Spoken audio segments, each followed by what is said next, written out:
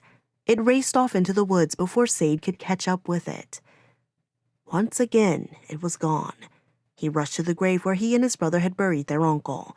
Even before Sade reached the clearing in the woods, he knew by the sickly smell, a cloying scent of rot that burned his eyes and throat, that the body had been exhumed. He knew that they should have buried it deeper. He cursed himself, holding his sleeve to his nose as he entered the clearing. It was worse than he thought. The entire grave had been disturbed by all manner of animals.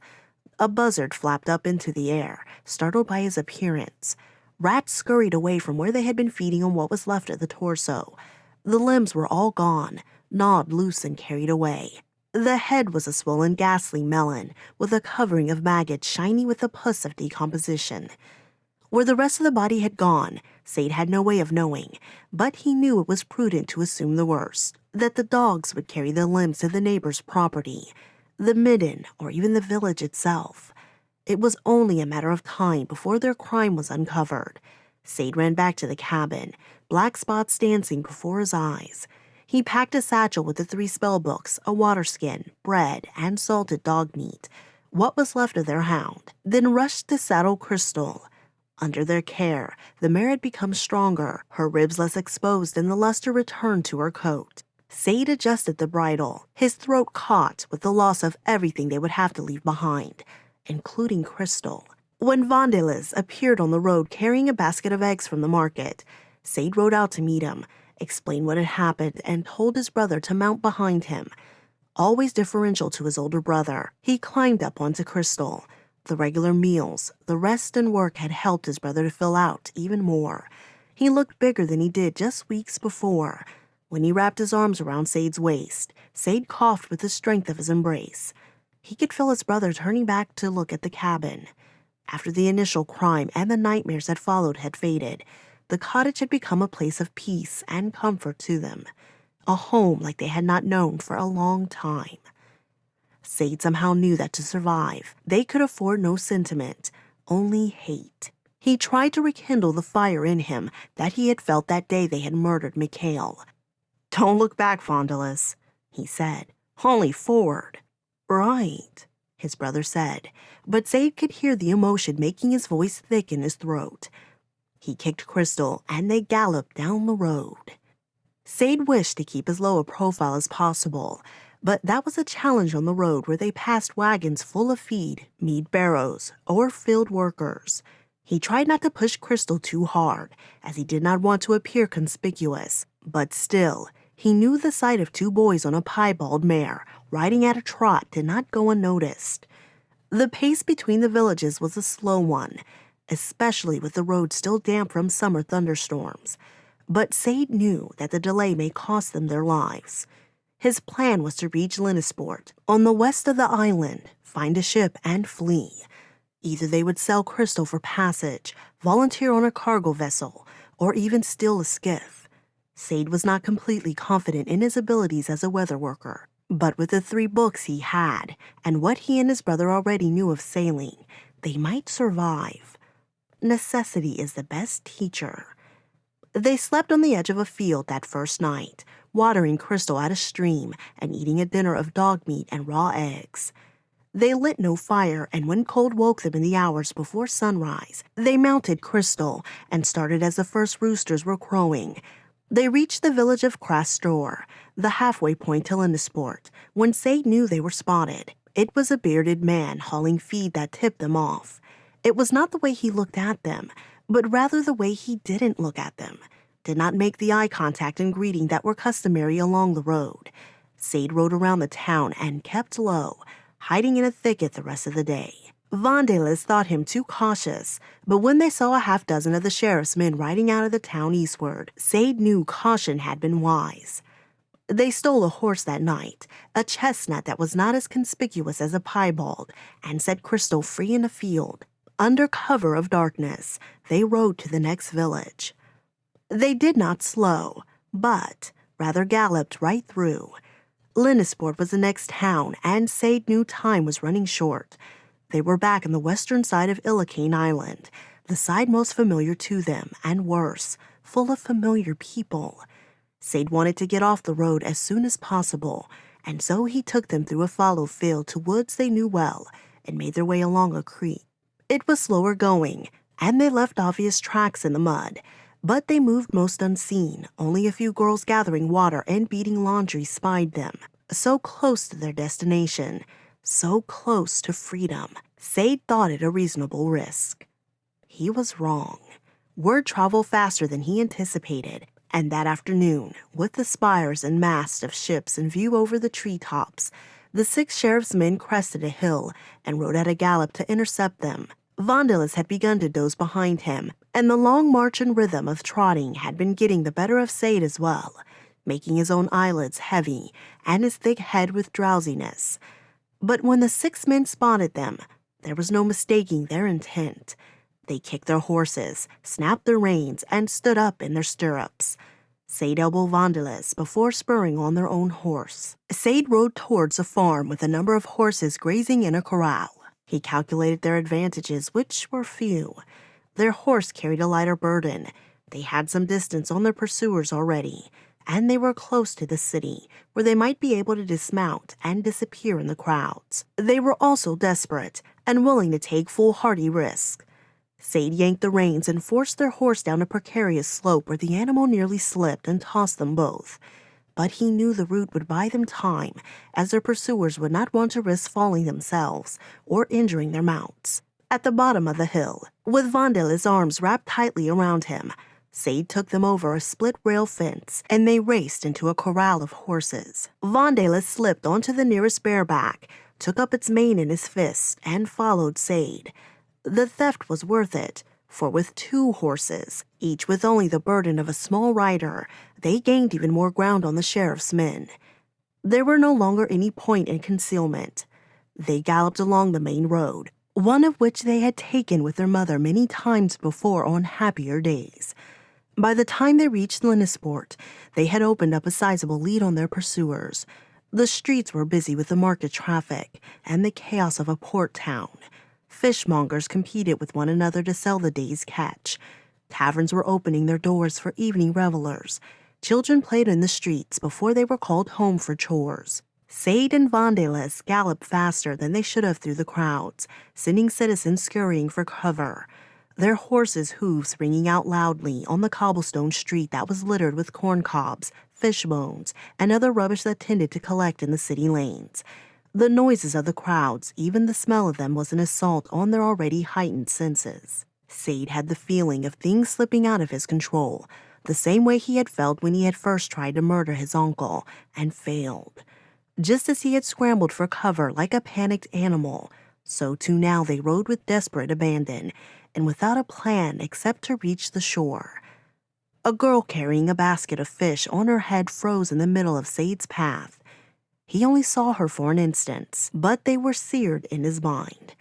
Green eyes, wide open with terror, russet hair, and although they were streaked with dirt, she had plump cheeks with smooth skin. One of the shoulder straps to her coveralls had broken, and she had tied the ends into a knot instead of mending it. The skin on her hands looked tough and calloused, and her knuckles were cracked and dry. She was small, but she loomed larger than any obstacle in their path so far. What family did she have? A mother, a father, who had sent her to gather fish and carry them to market. Siblings whom she loved and hated, as Sade loved and hated his own brother by turns. In that moment, when the cries of the sheriff's men could be heard at their backs, Sade decided none of it mattered. They had chosen the path of life, of freedom, and others would pay the price before they did. The horse stumbled as it rode the girl down.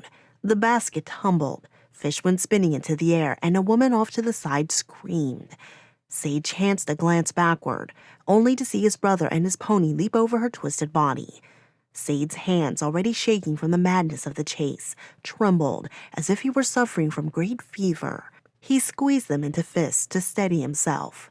The docks were within sight. Sade felt nearly free, and yet somehow burdened and heavy at once.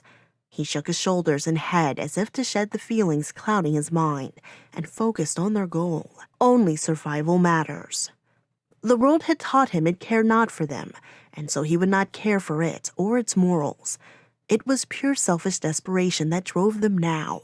They were seagulls on the cliffs, panthers in the wood, sharks in the sea, doing what they had to do according to nature in order to live one more day. Sade tried to steel himself with the knowledge that to be so free of compunction was liberating. They dismounted when they reached the water and ran for the dock where smaller boats were moored. They passed skiffs, board boats, and catamarans. Without speaking, they both understood that they had to steal a boat from the very end of the pier if they were to escape. Vandellis picked up a hatchet that a sailor had set on the planks beside him. When the sailor got up to pursue them, Vandellis swung the hatchet at his head, and he tottered back and fell into the water. Sade looked behind them to see that the sheriff's men had reached the pier, their horses foaming at the mouth and streaked with sweat. They dismounted and brandished spears, wading nets and clubs, closing in on them. Other men from the town had joined the pursuit, eager for a fight, for punishment, to avenge the chaos and injury Sade and his brother had wrought. Sade fumbled with his satchel and began to flip through the pages of one of the spell books. "Come on!" Vandellis called to him from beside a cleat where he was unmooring a skiff, the opening sea beckoning just over his shoulder. Sade leapt into the boat, and Vandellis shoved them off into the water, the initial momentum carrying them a few feet into the harbor before they slowed and began to bounce idly in the chopping water. Sade slapped pages aside as he searched for the enchantment to call down a breeze. The end of the dock was soon full of menacing-looking men. It took only an instant for the two of the sheriff's men to make the decision to swim after them. The crowd cheered as the sheriff's men kicked off their boots and dove into the water. "Hurry, Sade!" An arrow flew overhead and struck in the sail as Vandellis raised it. Sade found the page he wanted and scanned down through the text to the incantation he needed, then chanted the words. His concentration was broken when the boat rocked violently. The first swimmer had reached them and was clawing his way up over the stern. Vandellis brought the hatchet down on the man's bending wrist. Sade saw the flash of blood and the severed hand fall onto the thwart. The bloody stump retreated quickly as the man fell back into the water, screaming a second time as the salt water struck his open wound. Sade turned back to his book, aware that another arrow had just lodged itself into the gunwale beside him. A third whistled by his brother's head as he ducked down into the stern. "Sade, read!" he cried. Sade read the words out again. He flexed his fists and forearms, pressed them to his head, and repeated the incantation over and over. He concentrated on the sensation of power in his fingertips and the thought of a breeze, no, a gale in his mind. For a moment, his heart sank with regret that his mother had not sent him to apprentice with his uncle, even as cruel as he was. More splashes, more arrows in the shrouds. He repeated the incantation again. Archmages could think the words and will the spell into existence, but Sade was no archmage. His brother's eyes met his own for a moment before Vandalis turned back to the water, where the second swimmer was nearing. Sade tried the words again. The power was tingling in the tips of his fingers to the point of pain. He had tried every variation of pronunciation he could imagine. The sail only fluttered gently in the world's wind. Yet he could feel the soft rush of air, the beginning of a stiffer breeze on the back of his neck each time he said the words. He called out the final word to bind the spell in place, just as the second swimmer reached the boat. He clumsily swung a studded mace at Vandalis, who smashed the swimmer's fingers with the flat end of the hatchet. He slid back into the water, but began to hammer the side of the boat with the mace. Sade pictured water gushing in through the hole and filling the space at their feet. They would be lost. He closed his eyes once more, trying his best to shut out the images that flashed through his mind. The bloodthirsty crowd, the girl he had run down, his mother's sunken and wasted face. A seagull on the wind.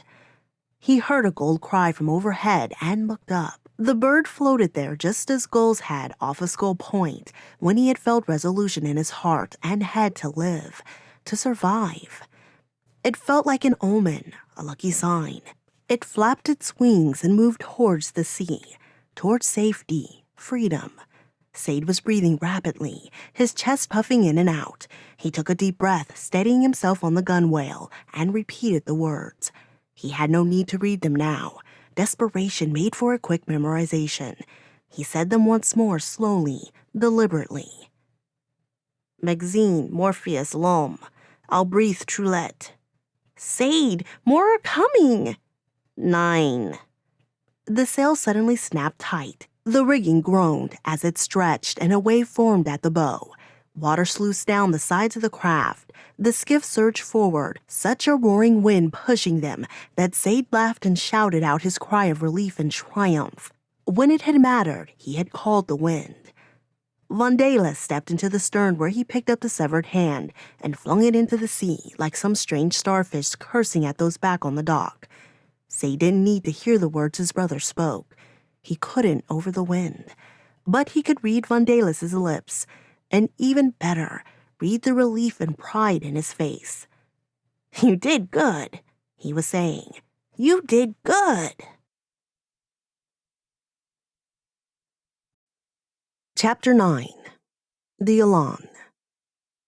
Omanuju and Adamantus were already freed from whatever spell they had been put under when Gade came running into the chamber, Gabriella bouncing on his back. Gade, there you are, Omanuju said.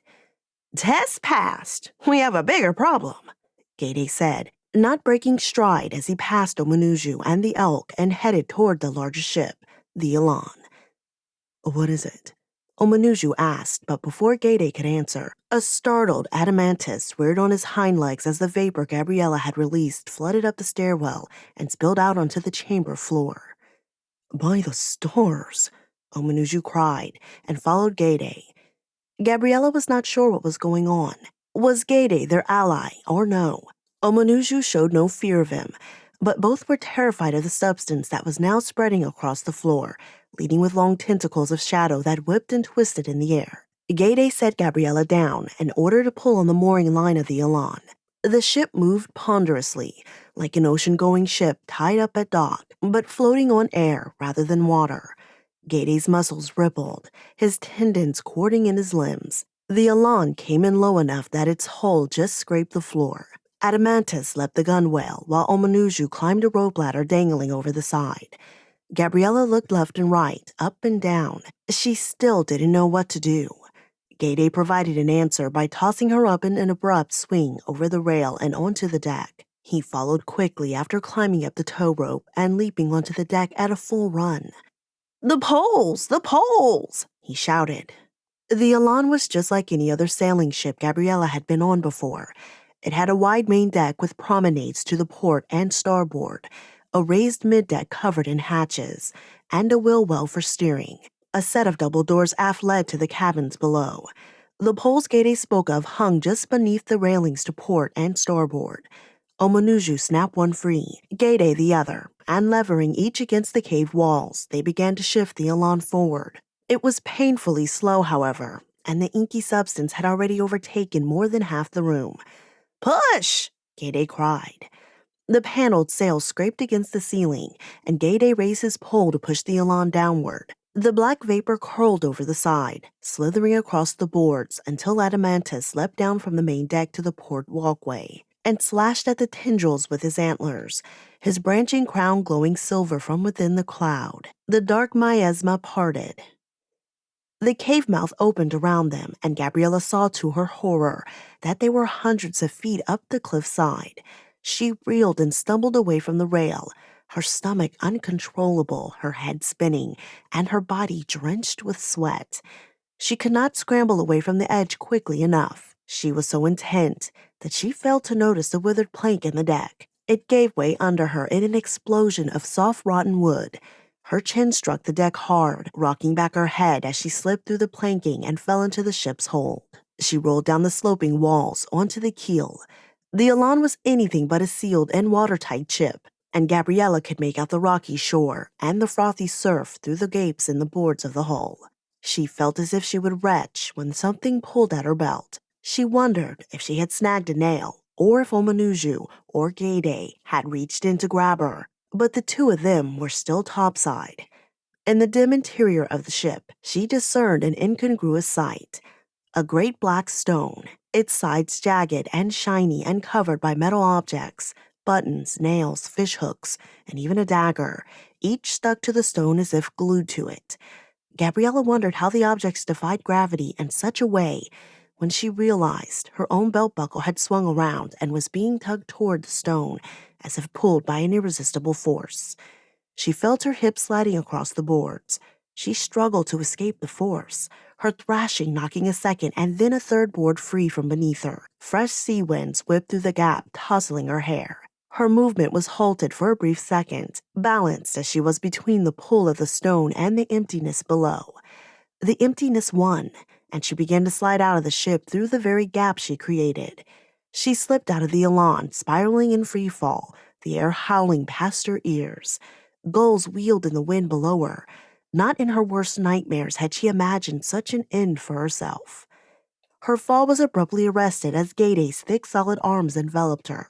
He flew through the air to catch her, his timing flawless.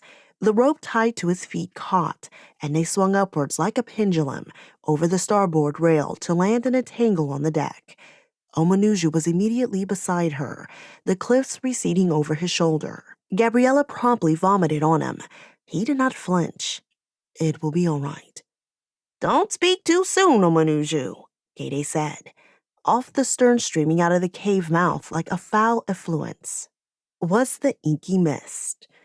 Now it coalesced in the sky in two distinct clouds, both growing and moving towards the Elan. "What are they?" Gabriella croaked, spitting bile from her mouth. "Sylphs," Omonuju said, his hand on her back. "Demons of the air. They are without solid form, but they prey on living beings like you and me and Adamantus." Gade was not included in Omonuju's list, but Gabriella had no time for further questions. Gade was swinging his weight into one of the halyards attached to the strange paneled sail. The Elan shuddered as the sail caught the wind riding out over the sea and into the sky. The deck slanted underfoot and the Elan banked, but the surge in speed was not enough to outpace the sylphs.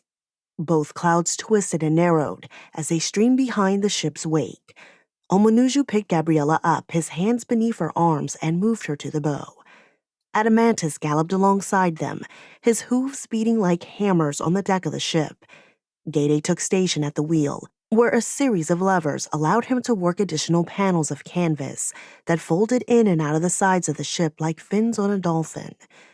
These side sails allowed them to maneuver in the air, up and down, left and right, giving Gade the ability to dodge and weave out from the extensions of the creatures. But he was only postponing the inevitable. The clouds had grown so close that they hovered off the stern like a pair of thunderheads. One tendril, then another, wove themselves through the railing on the port side of the ship and crept forward, inky vines of ivy. A third such vine wrapped around the ratlines, and Gabriella could have sworn the ship moved as if being dragged backwards towards the cliffs. Adamantus must have felt such a pull as well, and sensed peril, for he left them at the bow and charged aft where he slashed at the limbs, making their way forward. The arms dissipated but quickly reformed and sought to ensnare the elk legs and neck. Gabriella could see the light in the elk's eyes dim and flicker as the sylphs took hold and started to drain his life away. But Sade banked the elan evasively, swinging the ship hard to starboard, stretching the grip of the creatures enough that Adamantus was able to pull free. He retreated to the bow where Omanushu put his hand on the elk's flank. Gabriella did the same, just to steady herself, and was shocked at how cold the elk felt, as if he had just come in from a bitter snowstorm. The edges of his nostrils and his eyelids were flecked with frost. Sade had freed them from one sylph at the expense of moving towards the other. The second spilled over the railing, a black wave streaming towards them. Sade angled the elan downward at such a pitch that Gabriella, Omanushu, and Adamantus fell against the rail just above the bowsprit. The elan plunged nose first into the water. Sade immediately pulled up, leveling out the ship, but not before a wave of water swamped the deck and flushed over the sides. The sylph recoiled from the element, wheeling and whirling away like oil. Gabriella thought they might go free until she saw the first sylph to their port, grown so large that it had backed out of the sky and appeared like a piece of night had broken off and hung at the edge of the elan. The cloud moved all at once, enveloping the stern and the quarterdeck. The second sylph followed. The boards groaned as they contracted and hardened in the sudden onset of cold. Frost lined their surfaces. Gabriella could see her breath and feel her wet clothes hardening into an icy shell. Adamantus pulled protectively around her and Omanushu, partly for warmth, partly to shield them from contact with the bodiless things bearing down on them. Gabriella clutched at Omanushu, her fingers sticking to his own freezing clothes. He put an arm around her and braced his head against hers, both of them shivering uncontrollably. The sun was lost, the ship deep in night. There was no sound but those sibilant whispers that emanated from the closing darkness, voices that lulled Gabriella into drowsiness, into a sleep where she welcomed oblivion. "Hold on!" A voice cut through the whispers. It was Sade, and he was racing up the deck, swinging from lines past the sail, his bare feet gaining purchase despite the icy boards. He took a final swing into the thickest of the clouds and grabbed hold of another line that left him hanging there, in the darkness, in the heart of the sylph's shapes. For a moment, the blackness increased around him so that there was nothing visible but the golden gleam in his eyes, two sparks drowning in tar. Then, like an opening in clouds where a patch of stars shine through, a gap appeared, a gap the size and shape of Sade holding fast to the halyard, swinging with the movement of the ship. The stars shimmered, the light twinkled, uncertain, before growing bright. It brought to mind what she had seen when Gabriella had fallen through Sade's own mysterious form, that was there and not there. Now inside was out. The stars grew from pinpoints to floodbursts of light. A sound like fire being extinguished by water rose all around them. The light only grew brighter. Gabriella felt warmth on her face as if sun were shining on it. Rays radiated from Sade's body. His features were lost, his sword, clothes, face, all gone. In their place a figure of white burning through the black. "Gabriella, shield your eyes," Omanushu said. She did. For a moment, she could still see the after-image of the figure burned into her mind. Then the wave of heat, hot as an open smithy, passed over them. The elan shook, and Gabriella lost consciousness. She woke at eye level with the surface of the deck and the expanse of planking extending from where she lay until it stopped at the port rail where she could see the surface of the sea on the horizon. For a moment, she was convinced she was waking from a dream, a nightmare, of red-sailed ships, blue men, and black demons. Now she could almost convince herself it was an ordinary ship she was waking on, one that floated atop the sea and rocked with the easy, ordinary intervals of ocean swells. It was an illusion she wanted desperately to believe. so much so that for a long while she did not move even her eyes, lest she glimpse something out of the ordinary, reminding her that indeed she was lost on a perilous quest with strange companions and even stranger enemies. But eventually, she had to move, and quickly things came back to her. It was no regular vessel she was on, but the Elan, with its bizarre sails and sweeping curves levitating in the air above the face of the sea. Omanuju was unconscious beside her, while Adamantus was just beginning to stir. Farther down the deck, sprawled out like a drunken man fallen on his back, was Gade. He was back to normal appearance, and as much as a man with blue skin was normal. Gabriella stumbled as she stood and shuffled to his side.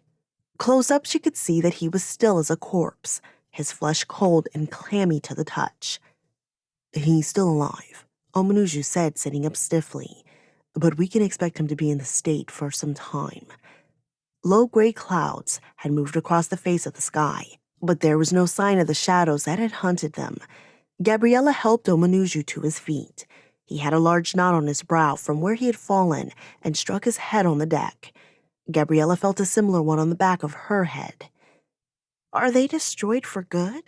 Gabriella asked. "No, it was a stalemate," Omanuju said, surveying the sky. "It will buy us some time, though." Gabriella took in their surroundings. The sea was dark as slate under the clouds.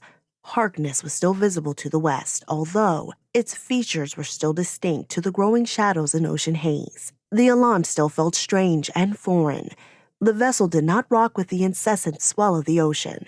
Rather, it moved gracefully with the wind, as if its total weight were only that of a bag of feathers. Gabriella wondered if this had something to do with the enchanted stone in the hold. But she knew she was far from understanding whatever mysteries governed the ship. Gade was another one of those mysteries, and although his origin was undetermined, he had proven to be an ally. She asked Omanuju as much as he bent down to lift the blue sailor off the deck. "He's on our side," he said. "His kind are mercurial, but certainly on our side. Take his legs, will you?" She did. He had all the weight of a real man, she realized as they began to carry him to the cabin. "So, he was only testing me by attacking me before?" "Yes. It's not just anyone that can be allowed on these airships. They were once used for dark purposes by evil masters. He wanted to test your courage and your heart." Below the main deck were two small rooms, one leading into the other. They carried Gade through the first, which was a navigation room and galley, to the next, a sleeping cabin with 3 tiers of bunks along the walls. They set Gade down on one of the lower bunks. "He should be all right there," Omanuju said, catching his breath. "Come, look at this." He unlocked a circular hatch on the forwardmost wall and pulled it open, giving Gabriella a view of the great jagged stone with all its shining surfaces, nestled like the silent, dark heart of the ship. From this angle, Gabriella could see it was connected by cables to the levers next to the ship's wheel. She could also see the cables that ran through those levers to the side sails. "This is engineering beyond anything I've ever seen," she said. "There will be more wonders if we reach Nikomedes' workshop. But first things first," Omanuju said, closing and locking the hatch. "We are without a skipper and have no water. We will have to put in the next island to fill our barrels." Gabriella was surprised that they were still going forward with their plans, despite the disastrous brush with the sylphs. "Shouldn't we go back to Harkness? Wouldn't that be safer?" "Not with the sylphs about," Omanuju said. "After all, if we had wanted safety, we would not have left in the first place." Much to Gabriella's unease, Omanuju had no intention of sailing close to the surface of the sea. Instead, he worked some of the levers alongside the wheel, which angled the paneled sail upwards, and they started to soar forward and rise at the same time. No longer could Gabriella force upon herself the fantasy that they were just an ordinary ship, for soon the sea itself was a glittering surface far below where whitecaps were mere specks and clouds flowed over the railings like fog. The higher they climbed, the lighter and more insubstantial Gabriella's body felt. Her limbs trembled, her head spun, and when she looked over the railing and recognized cormorants floating in the breeze below them, her knees buckled and she vomited. Adamantus was soon at her side, nosing her softly with his snout. Omanuju shifted one of the levers into a locked position, then joined them. "I suppose I am still not good with heights," she said, her knuckles white as she gripped onto the rail. "Perhaps it is just like seasickness and I will grow used to it?" "We can hope," Omanuju said. "It bothered you on the cliffs. Has it bothered you in the past?" "As long as I can remember," she said. "From the first time I climbed up on the crow's nest, heights never agreed with me." Omanuju frowned. "Maybe in the cabins below you will not feel as anxious." Soon, she found herself in the warm darkness of the sleeping quarters. She lay on a bunk across from Gade, who by all appearances was sleeping now, taking long, deep breaths. It was an improvement to his death-like stillness earlier. Omanuju was right. Away from the deck, her vertigo declined. But the sense of worry from riding so high in the air, the awareness that nothing stood to catch them between their perch in the sky and the ocean, was something that would not leave her and kept her from resting. After a few minutes on her back, after her stomach had settled, she got to her feet and began to explore the cabins. Storage lockers were set into the floor. She opened them and uncovered the usual goods one would find on any ship: sewing kits, sail patches, and fishing tackle. The ship was wondrously well supplied with clothes, blankets, wine, and cooking supplies including salt, sugar, honey, even teas and spices. She found a brazier, a tripod for holding coals to cook food over, which would prove useful if they caught any fish. In the aft cabin, she discovered cabinets full of faded parchment maps, covered with beautifully drawn grid lines that swept side to side and up and down. Beneath the fine lines, the islands looked orderly, inviting, their coastlines accessible, and the empty spaces navigable.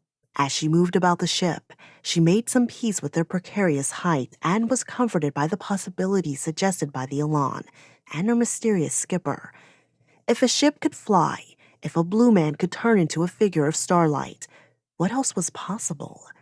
Surely a prophecy like the one she had received from the dead could come true. Perhaps she was not foolish to hold out hope that her brother could even be cured. She uncovered a bag of hard-trick biscuits in the pantry.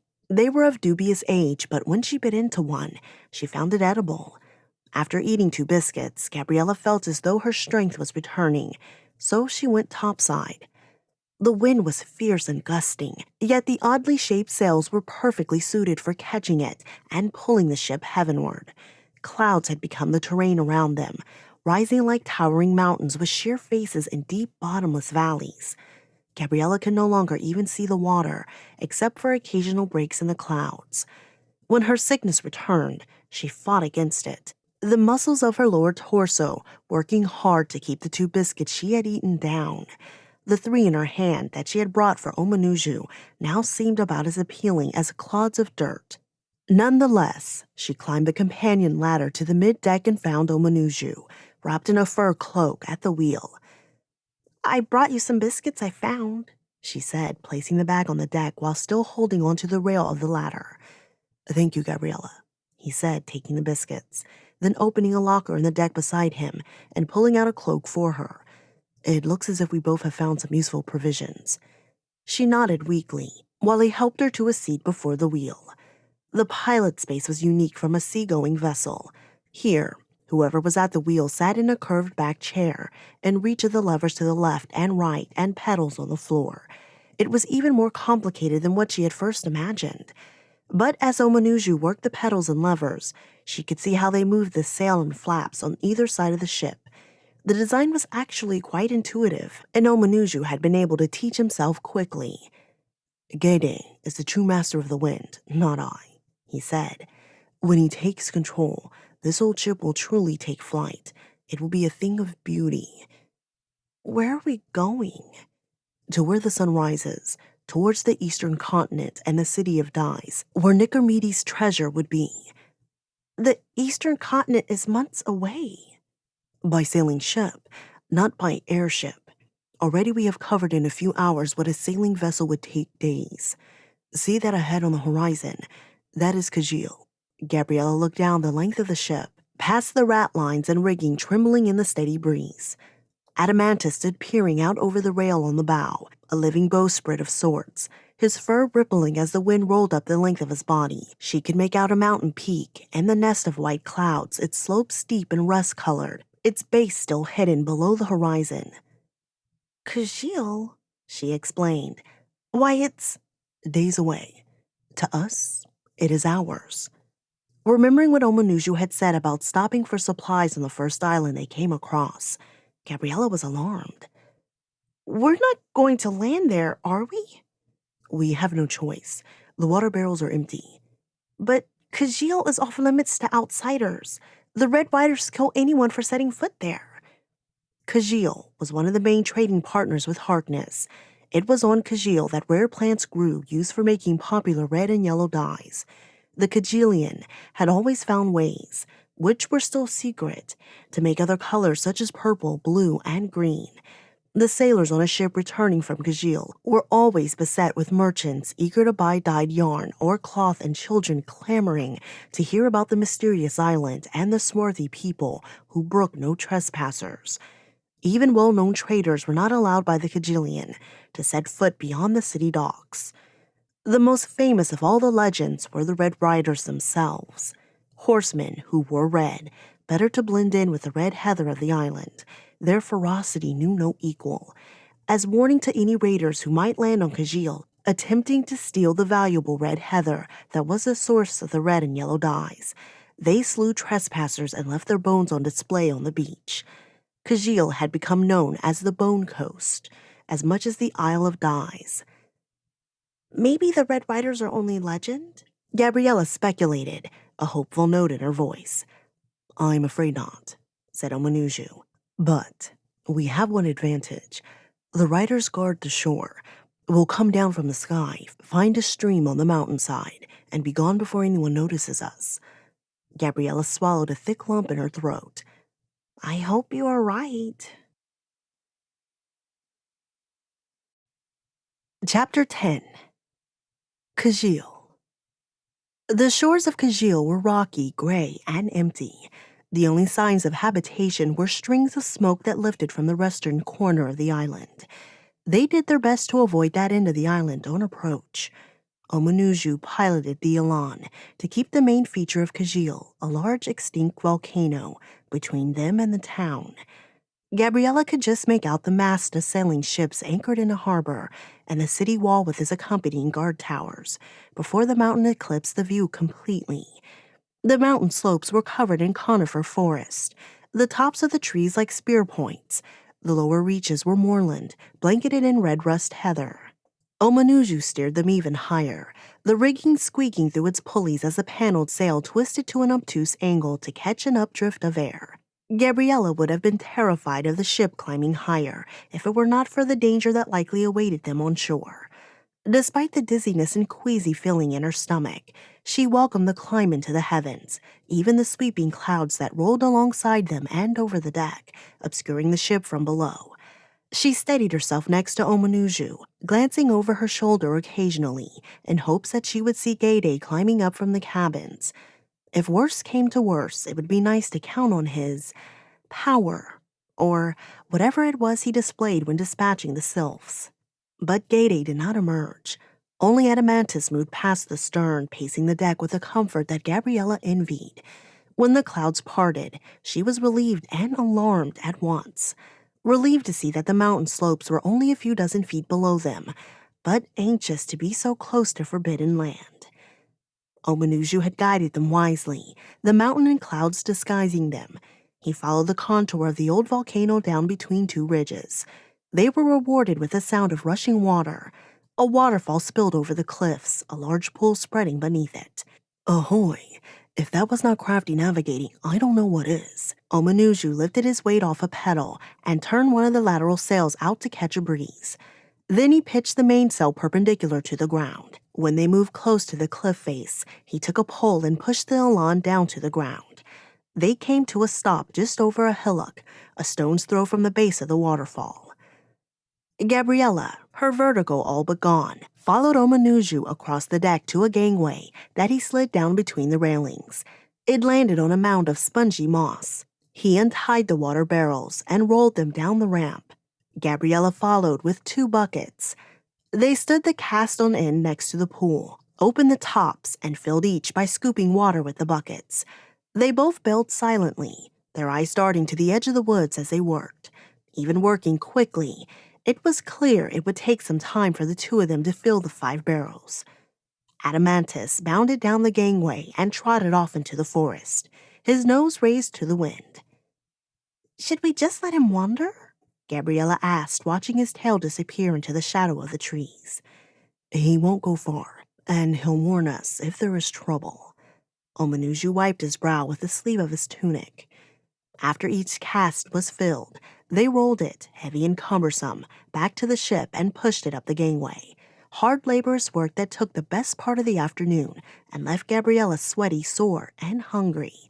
By the time the sun was dipping below the clouds and casting its long end-of-the-day rays on the mountaintop, they were finished. Once he had lashed the barrels back into place, Omanuju shook hands with Gabriella, and they shared a few minutes of satisfied silence from a job well done. "Well, let's not push our luck," Omanuju said, puckered his lips, and made a whistle that sounded much like a lark to call back the elk. Gabriella helped herself to a handful of water. She was on her 3rd scoop when she realized Adamantus had not returned. Omanuju stood by the railing, his face wan. He tried a few more short whistles, only to cup his hand to his ear. "Do you hear that?" Gabriella closed her eyes. Over the hissing spray of the waterfall, she thought she heard it too. A low bellow, not unlike the call she heard from the wild elk in the hills during mating season. No sooner had she heard it than Omanuju was running down the gangway. "Stay the ship." But Gabriella ignored him, following him over the stream and towards the woods where they had last seen Adamantus. The trees were hung heavily with moss, and the branches were low and thick with needles. Omanuju clicked his tongue at her, irritated, when he realized she was behind him. "Fool girl, I told you to stay," he said, panting. "But I have the whistle." She pulled the tiny instrument that hung like a jewel over her breast. "You said he would come if I blew it." "Yes, but wait." He eased himself down beside a falling tree trunk. She followed suit just as he looked deeper into the woods and cried out under his breath, "By the stars, no!" Figures carrying spears and bows were moving between the trees. They wore mail shirts under red surcoats, and their faces were obscured by a white mask with flat, implacable expressions. Each man waited on the movements of the nearest comrade, taking turns as they advanced on a large pat trip in the center of the clearing. The tops of Adamantus's antlers were just visible thrusting about in the trap. Debris, broken branches, leaves, and vines had fallen in on him, the debris that had covered the trap in the first place. The men closed in, red and white phantoms moving from tree to tree. "Red Riders from Kilchillian?" Gabriella whispered. "Yes," Omanuju said, "but there are only 3. They ride in parties of 12. "Where are the others?" One of the 3 men turned down the hill and blew a horn shaped from a ram. A second horn answered from lower down the slopes. "Farther down the mountain, probably with the horses." The man with the horn shouted out in a language Gabriella did not understand. The answering shouts were still distant and muffled by the thick foliage. He walked down the slope towards the sound of his comrades. This left only 2 men next to the pit trap gazing down at their prize, their backs to Omanuju and Gabriella. Omanuju saw his chance. "Gabriella, stay here. If things go awry, go back to the ship and wait for Gade to wake up." "He's an elk. Is he worth risking your life?" "He's more important than both of us," Omanuju said. "Now stay put." Omanuju left the fallen tree that hid them and moved with light steps over the forest floor. He dashed with the nimbleness of a much younger man, and despite the danger, Gabriella wondered about the life he had led, how the decades had brought him here to help her. As he stole up behind the men, he had the poise of a seasoned hunter, even a warrior. From the floor of pine needles and moss, he picked up a heavy stick and tested it in his hand. So mesmerized was Gabriella by his sure-footedness that it was a complete shock when the branches gave way beneath him. Omanuju disappeared in a flurry of snapping sticks and flying moss.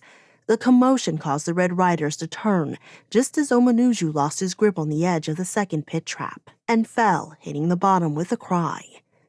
Both men lifted their masks and looked at one another. They were dark-complexioned men with thick black mustaches and long braids in their hair and beards. They gestured at one another, and even without knowing their language, Gabriella could tell they were assigning blame to one another for letting someone sneak up so close. Their argument was brief. They rushed to the pit, balancing on the edge with their arms outstretched to their sides, and peered down. Now they both smiled, revealing teeth that were filed into points.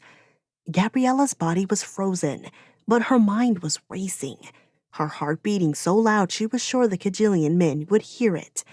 For a moment, she thought they did. For chastened by their carelessness, the men lowered their masks and marched up the hill, swords drawn in a show of vigilance, in search of other trespassers. Gabriella made herself as small as possible behind the fallen tree, praying to the gods and her ancestors for protection.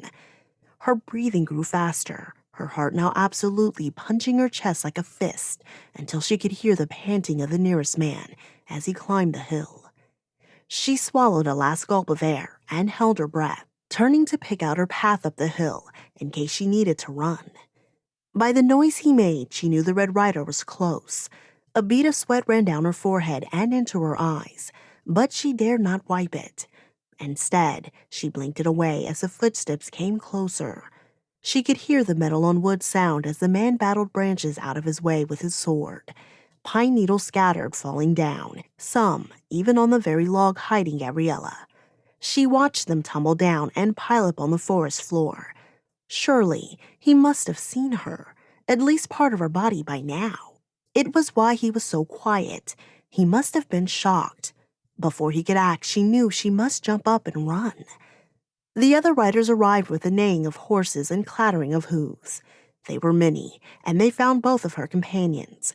The man stalking closest to her stopped, turned, and made his way back down the hillside.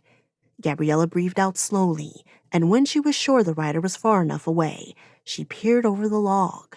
She watched as the riders lowered ropes into the first hole to lasso Adamantus. It was no easy task.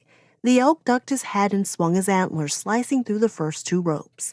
But eventually, they snared his legs instead and pulled him out, kicking and twisting. 4 riders jumped in the hole to subdue Omanuju. She could only see the tops of their masks converging on one side of the pit, followed by the meat on the bone slap as they kicked and punched her friend. Even with the skill Omanuju had shown before, he was no match for 4 armed and armored men. Adamantus bellowed and huffed, straining against his bindings. He was like a loyal dog trying to protect his master, but they both were outnumbered and overpowered. As the light faded, the riders recovered their pit traps and prepared to leave. In the growing darkness, Gabriella slipped out from behind her hiding place and moved closer to the clearing. Her joints, immobile for so long, ached with the movement, but she felt that she had to do something. Her hopes were dashed when she saw the riders drag Adamantus down the hillside and carry Omanuju after him. There would be no opportunity to set them free. The clearing emptied, and the chorus of crickets and tree frogs replaced the sound of men.